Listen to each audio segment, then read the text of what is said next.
All right. I know what you're going to think. The world may not need this, but the world is going to get it anyway. It's another LeBron James take. So, there's been a lot of, every time something happens for LeBron James, first player, like, sorry, not first player, but, another player to score 40 points against every team. I check the comments on social media, and it's the classic case of defenders, right? Like, oh, so good. And then the classic haters, right? Pointless stats, never good as MJ, those kind of things, right? And there's all this scrutiny now that all these stats that are occurring in the last like 2 years just don't count, right? Because he's not as competitive or he's not winning, etc. And I'm going to bring it back to the same thing as before with standard of expectation, right? Or the expectation of his standard, right? Is it not a little bit indicting that we don't want to give him credit because we expect him to be performing at a higher level, despite the fact that his performances are actually at a high level and most of the issues stem from a team standpoint? Um, and then one of the other comparisons is the Michael Jordan Wizards years, right? So when he came back from the dynasty, the Wizards were not viewed as a playoff contender. They were not viewed to be contenders at any stretch. So what was he doing, right? Was he building on his legacy? Was he playing for the love of the game? But it definitely didn't come with the same level of scrutiny as LeBron's Lakers years are, right? I think we both can mutually agree, unless they somehow swing another franchise player trade and get a bunch of minimum guys on the waiver wire, whatever it is, they're not going to jump into competitiveness. Next season, they'll get rid of the Westbrook contract. Maybe they pick up somebody, but again, we don't probably assume them to be in the finals next year.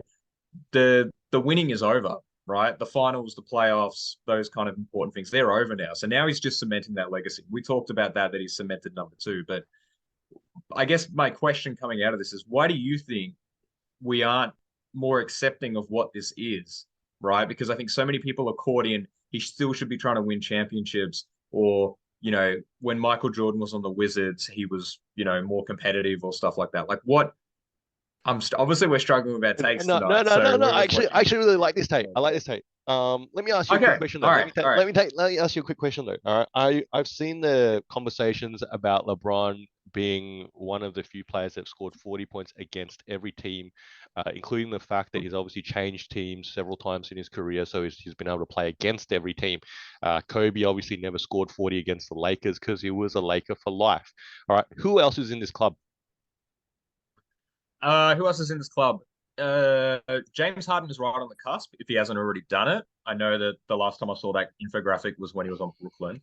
I think he's got to score 30 against Houston, which he scored 28. Is there anyone else in the club or not? Because I feel I'm like, not sure. I mean, I'm again, curious if you actually know who else is in the club because you're saying that he's not the first. So who else is in this club if he's not the first that now has scored 40 against every team? Um, no, you're right. He is the first. According to my internet research that isn't trusting what I've read okay, in social okay, media comments, he has scored 40 against okay. every All right. team. So I guess again. So look, credit to LeBron. All right, it's a nice little achievement there. I think that at the moment, we've been patting players on the back for achievements left, right, and center. Oh hell, you're the first player that's had a 60-point triple double. Cool, have a pat on the back. Oh hell, you're the first player that's scored 70 points with the greatest efficiency. Have a pat on the back. Oh hell, you're a player that scored 60 points, with the least amount of free throws. Have a pat on the back. It's literally we can sort of find any single way to frame a box score into a unique situation. I think that's something that 2023 has brought about, and it probably comes back to here I don't know, not even really a basketball topic, but a sort of a cultural, social topic about social media. I think that's where now suddenly all this noise and all this chatter and conversation is heard and shared around the world because simply people can sit there and type this stuff on their keyboard.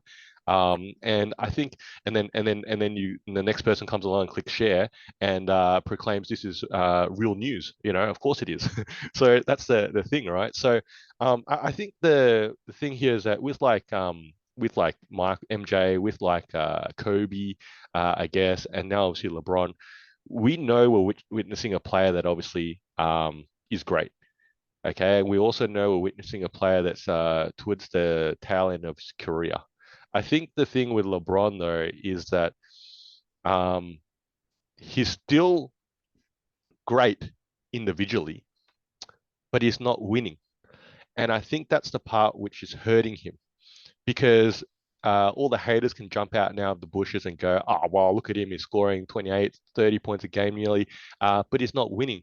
The Lakers are laughable all season. They're sitting in the not even in the play-in spot. I don't think at the moment after a few losses now. And then every game, LeBron gives everyone some more fodder when he cracks the shit and has a tantrum and rolls on the court and like I didn't get the foul call, so shit, yeah. So I guess I think these are all factors here that have led to where LeBron is. If LeBron was winning, okay, so there's two ways to this. Okay, this is how I see it. If LeBron was winning, if the Lakers were in a top 6 spot in the West right now, all right, the noise would be so much less. Okay, maybe not necessarily championship contenders, but I think you'd sort of go, oh, okay, well they're winning. A lot of players can't say, well, look how much they suck. Okay, the second one here is that if LeBron was scoring 18 points a game, okay, so similar to like Kobe in his last few years, his efficiency dropped down, his scoring average dropped down. He obviously had the Achilles injury and several other fairly severe injuries, which he sort of came back from. Okay, we sort of accepted that he's now old. We accepted he was now old, he was mortal, and this is sort of his last dance. Whereas LeBron is still putting up real ridiculous numbers. Okay, and that's why we're expecting more. But like you sort of touched upon, his numbers haven't been not as effective. They're not translating to wins. They're not translating to dominance. And you know, I guess that's where it's all amplified in this sort of social media world. Yeah, I feel like a new take's evolving with the pressure. I mean, we literally just spoke about legacy, right? And essentially, LeBron is on the Brad Beal path of being very successful on a bad team, right? And getting paid, right? Generating revenue for himself while also putting up stats.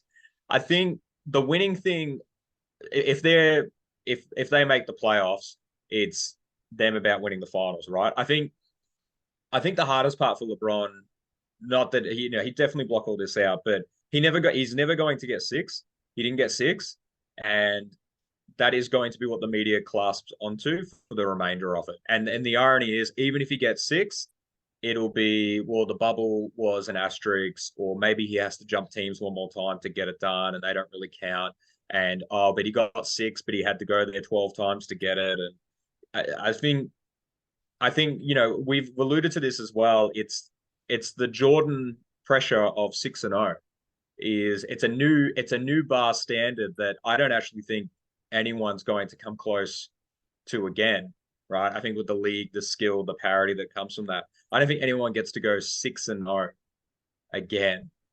And that may be the clickbaity short that you can get out of this. But Steph Curry's 4-2, and even if he gets to six, it's still 6-2. Like it's that even Kareem, right? Kareem lost, I think, twice, right? It goes 6-2 as well. It's it's indicting. This perfection is indicting, I think the right? point And here even when the we point here is that winning is important in sports. Winning is important. It sort of solves a lot of this negative noise when you win, and when you don't win, then everyone's got something to say. I think that's the point. We talk about his stats, but now everyone says his stats are great, which they are, but it's about the wins.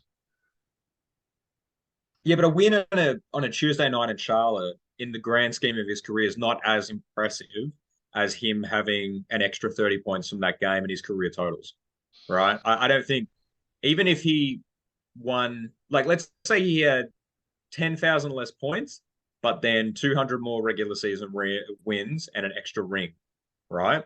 It's a different level of dominance for sure, probably akin to like Tim Duncan, so to speak, but still not GOAT worthy, right? And it's not GOAT worthy because of the 6-0 status, not because of the other stuff. That feels like your hot take in itself. What's more valuable, 10,000 points or a ring? I almost think the ring would be much more valuable to his legacy than the 10,000 points. Well, it's, yeah, you know what? Yeah, it's a good, how much is a ring worth career total wise? if he had 10,000 less points, he's sitting at 28,000, which is pretty solid, approaching that 30,000 club, which he'd probably get naturally. But he has 5 rings instead of 4 rings. Yes, I don't, we're still not that's talking about him any differently. maybe not differently, but we're framing him as a greater winner. You could if he's took 10 attempts to get the 5 rings, let's say he still has the same parallels of his career. Okay, he's at least at Yeah. 500. He's at least at 50%. So he's won five, he's lost five. I think a knock on him at the moment is 4 and 6. That's below 500. That's where the Lakers are at the moment. That's a knock at the moment on the Lakers. Okay, again, they're not above 500. Okay, it's easy to sort of really point and sort of mock them in a sense in this sort of world. Yo, this is Two Guys with Spare Time. I'm Faz, this is Nick. You're probably a basketball fan like us, so hopefully you can throw us an assist and giving our video a like and subscribing to our channel. And if you got thoughts, feelings, or even some suggestions, please put them down in the comment section below. And thank you for using your spare time to watch us in our spare time.